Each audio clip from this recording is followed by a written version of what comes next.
तर अजित पवारांनी राजीनाम्याचा निर्णय धनंजय मुंडेंच्याच कोर्टात दिला असला तरी सुद्धा महायुतीच्या नेत्यांनी या संदर्भात अजित पवार निर्णय घेणार असल्याचं सांगितलंय।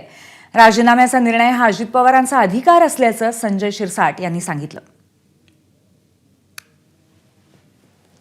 काँग्रेसचा अंतर्गत प्रश्न त्यावर मी न बोललेलं बरं। अजित दादा आणि राष्ट्रवादी काँग्रेसचा अंतर्गत प्रश्न त्यावर मी न बोललेलं बरं। पक्षाचं नेतृत्व करताना पक्षांच्या नेत्यांनी जो आदेश दिला तो सर्वसामान्य कार्यकर्ता मानतो, म्हणून धनंजय मुंडेचा राजीनामा घेणे किंवा न घेणे हा अजितदादाचा अधिकार आहे आणि मला वाटतं त्यांनी त्यांचा अधिकार कुठे वापरायचा हा त्यांचा स्वतःचा वैयक्तिक निर्णय आहे, म्हणून त्यांनीच तो निर्णय घ्यायचा आहे नेमकं यामध्ये काय भूमिका घ्यायची।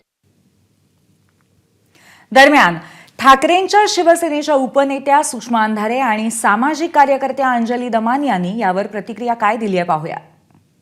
च्या आरोपांना एका अर्थाने अत्यंत सूचक पद्धतीने अजितदादांकडून मुकसंमती आहे हे स्पष्टच आहे। दादा एक अत्यंत सेफ झोन मधला उत्तम गेम खेळत आहेत। कदाचित दादांना धनंजय मुंडेंच्या पाठीशी असणारा जो काही समूह आहे त्या समूहाच्या नजरेत आपण खलनायक ठरू नये याची काळजी घ्यायची असावी। आताच्या घटकेला सगळी आपण यंत्रणा बंद करून टाकाव्या, चौकशा बंद करून टाकाव्या, पोलीस जे आहेत त्या सगळ्या यंत्रणांना आता आराम द्यावा। कारण एक व्यक्ती जो दहशत करतो, जो घोटाळे करतो, तो ठरवेल की त्याचा राजीनामा घ्यायचा की नाही। त्याचा पक्ष नाही ठरवणार, मुख्यमंत्री नाही ठरवणार, मंत्रिपदाचा राजीनामा त्यांनी द्यायचा की नाही आता तो व्यक्ती ठरवणार। म्हणजे हे तर कमालीचं स्टेटमेंट झालं।